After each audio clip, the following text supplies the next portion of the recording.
Anderson and Miss Meta Dale at Northfield Mount Hermon School, a top U.S. boarding school, as well as a member of A Schools Association. For those prospective families who are very interested in Northfield Mount Hermon, can you share what you see as a special program or a signature program at NMH?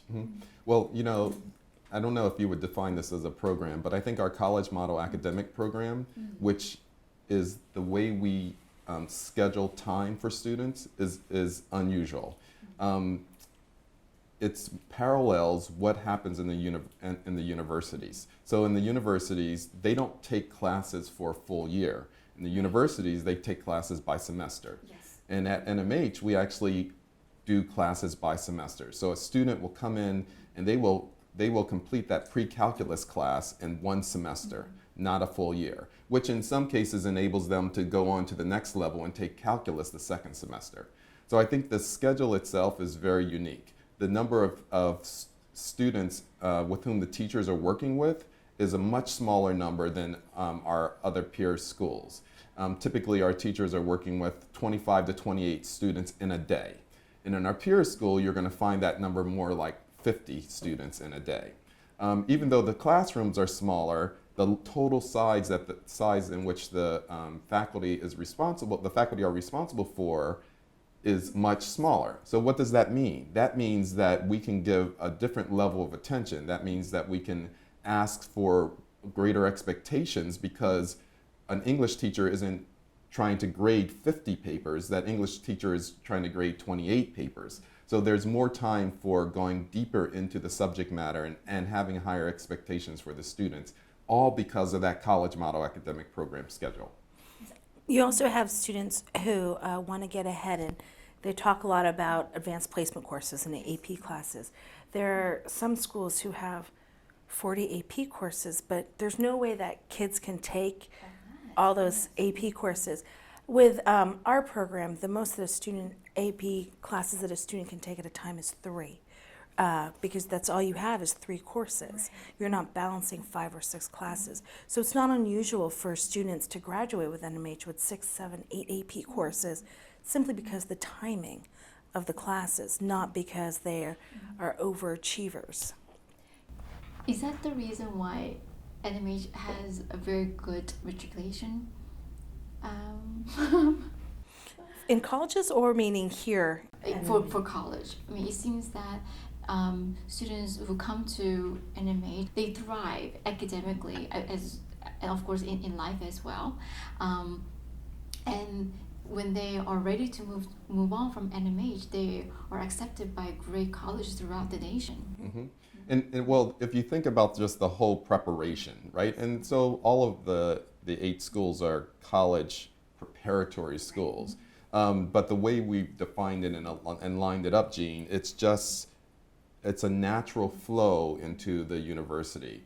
And so what happens is, our kids actually, if you look at the schools and where our kids matriculate, it's a wide range of schools. But what people don't always know is that the top program isn't always at the top rated school. So we know Harvard is an excellent choice. But if you wanted to study marine biology, you wouldn't go to Harvard because they're not the top.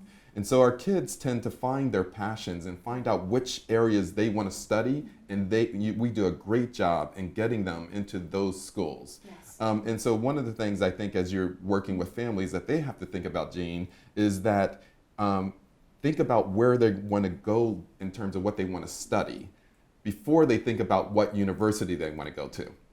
And then they should pursue the one with the best program in that particular area. We talk about one young man who wanted to do video programming. He wanted to program games.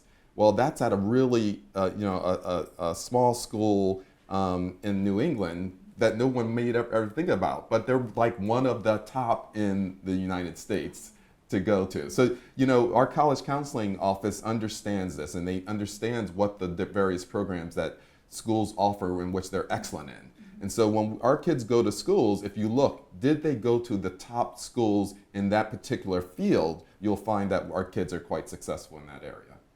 We also, just going back to what Claude was sharing about the college model academic program, you know, Jean, the key words of admissions is always, you know, or boarding schools is to create well-rounded kids or to make sure that you're well-rounded. And often when you apply to boarding schools, schools talk about the opportunities in arts and in athletics and of course their academic opportunities, but they don't really show you how your schedule is going to fit together because many times academics, arts, and athletics are all competing against each other for time. The schedule that Claude was talking about, the College Model Academic Program, is actually built so you can be academically excellent, fit in your arts, fit in your athletics and your community service and clubs at scheduled times during the day so you don't have to pick and choose. So you can be in 2 or 3 orchestra or band, still play 3 varsity sports, be committed to community service and do leadership either in student government, Model UN, or debate. These will all naturally fit into your schedule. There are definitely students who, instead of saying be more involved, we're trying to say be less involved, you know, because there's time to do everything that they want to do, and they can do it at a very high level in all those things. We also have one unique program on campus, which is our work job program.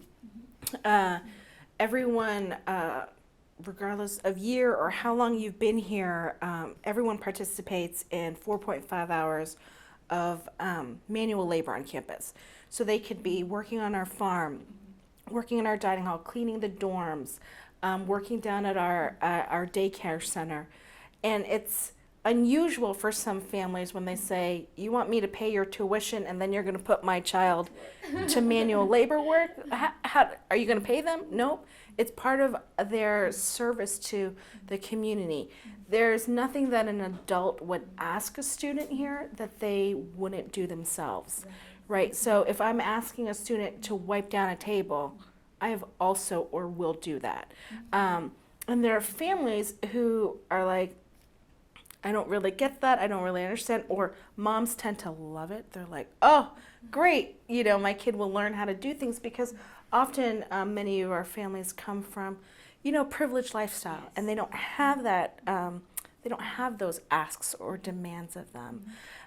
So when we're looking also for finding a fit, it's a family or a student who doesn't kind of balk or twerk at the idea of thinking, wait, you're asking me to do manual labor, or they get excited about building a community and working within that community. So that's another thing that we look at for students. Okay, great. Well, thank you both. Sure thing. Great, of course. Thanks for coming. Thank you. Thank you.